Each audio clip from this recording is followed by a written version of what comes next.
Love is smokehouse. Hi, baby. Nice to see you home.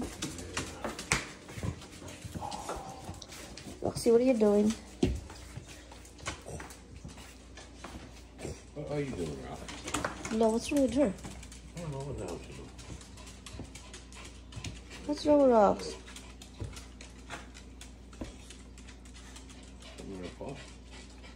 She's cleaning her eyes, something her eyes. What's wrong? Say hi to Dada first. Dada.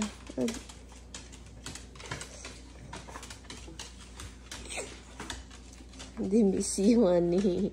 We miss you so much, Dada. We miss you. What's your necklace? Dada. Dada. Dada. Dada. Oh, no.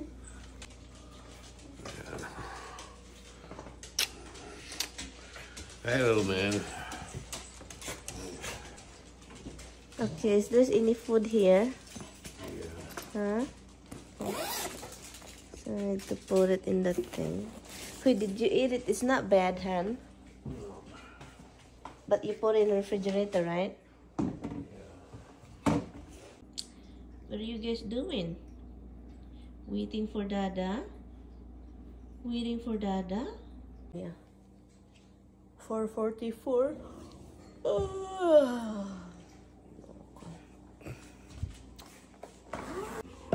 Huh? What do you want? Cranberry and coffee. Cranberry? And coffee. What is cranberry? What kind of... Oh, the juice and coffee? Okay. So, what time are you like... What time, honey? Like, how many hours drive, honey? You live over there. Oh, seriously? Do you want sugar with this? I'm almost there, about 1:30. 1:30, so you get home 4:44. How many hours is that? Over 3 hours. Pops, there's something wrong with you.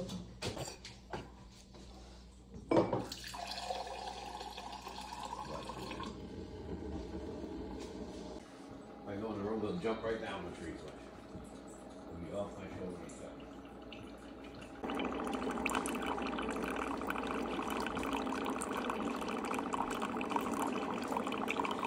O diva, kami lang yung mag-asawang nagtambay sa labas habang sobrang aga pa yung kapitbahay namin. Naghagok pa sila mga loves, wala pa, tulog pa. Itong asawa ko dahil kakarating lang niya, gustong lumabas kasi maginaw na ngayon sa labas, grabe. So kami lang yung nagtikaw-tikaw dito and then bumalik din agad kami sa loob kasi alam nyo na maginaw. Itong dalawa nakatingin lang. Where are you going?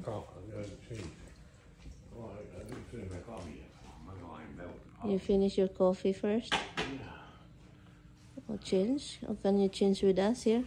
Hmm? You're so cute. I love you, cutie pie. Matulog ako, guys, kasi ano, andun siya sa ano, andun siya sa couch. And, yun, oh, balik ako matulog. Nag-inom lang siya ng kape. And then, magpunta daw siya dito sa kama pagkatapos. Hello, guys! Hi! So, ngayon, umalis ako ng bahay. Nagluluto ako kanina ng tortang talong. Umalis ako ngayon dahil po, tinawagan ako ni Brenda. Meron siyang naramdaman and then, magpahatid sa kanyang appointment. Ihatid natin. Kasi hindi daw niya kayang mag-drive. So, ihatid natin.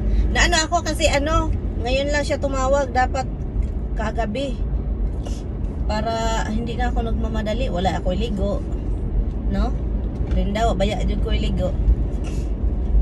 So, kunin natin siya. Ihatid natin siya sa kanyang appointment. Iniwan ko si Tami. Rating niya kanina, diba? Karating niya kanina. And then, nagluto ako agad. Luto. Sus, nagmamadali ako. Hinanuhan ko lang siya ng muffin kasi plano sana niya muffin with egg. Yung parang sandwich ba na may egg sa sandwich, egg sandwich na muffin yung bread. Wag na ano na lang. Hala. Ano to dito? Malapit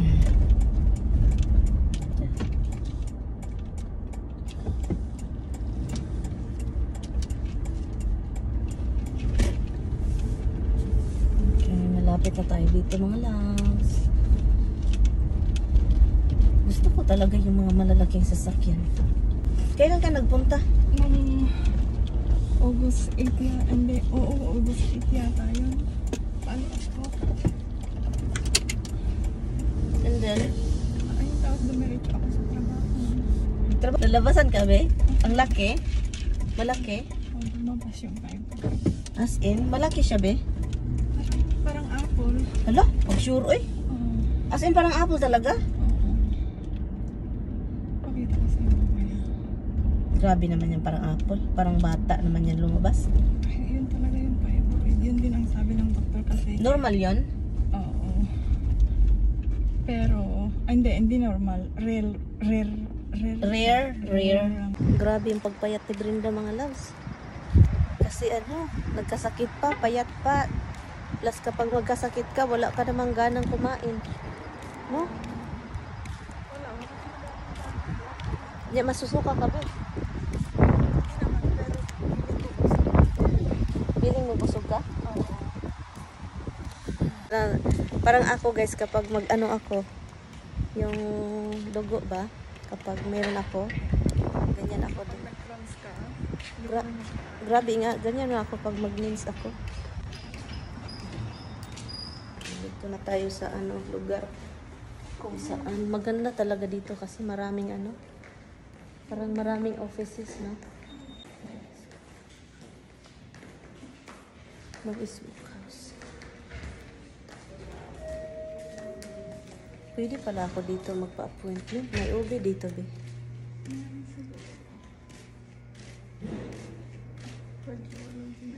Maradaghan, marami sila. Tingnan siya. Ha? Mag-stop ka muna? Ha? Okay lang kaya. Sus, nag-luspad down siya mga loves. Luspad ba? Kaya alam mo lang yung luspad? Parang walang dugo. Wala na. Parang paa niya. Parang nah, Brenda. Nung Saturday yata nang delivery ako. 105. Ano yan? Hindi ko alam yung number. Low? Oo. Sobrang low? 55. 105/55. Umiyak siya mga loves. Umiyak siya. Dahil sa sakit at saka sa pagod daw. So umiyak tuloy siya. Kaloka. So na-drop ko na si Brenda and ngayon pauwi na ako. And yun, malala yung sakit niya mga loves. Hindi ko na sa kanya kasi yun. Pero yun, gusto ko sana siyang ihatid kasi ba sa emergency. Pero gusto niyang yung asawa niya, so yung asawa na lang maghatid niya. Marami daw papil-pil upan. Kapag talaga magpa-hospital, ang daming dapat kailangan gawin yung mga pila-pil up. Pinakaayaw ko din yung magpila-pil up. Saka pinakaayaw ko din yung hospital, charot. But anyway, so yun, and pauwi na ako kasi nakalimutan kong i-defrost yung chicken. Magluto ako, may gagawin din. Kasi si Mr. aalis na naman yan mamaya. Kanina siya narating. Pero aalis na siya mamaya. Balik na naman siya ng Long Island. And then, yun, baka mag-hotel na yan siya. Or sa kaibigan pa rin niya. Kasi malayo ang Long Island mga loves pa uwi.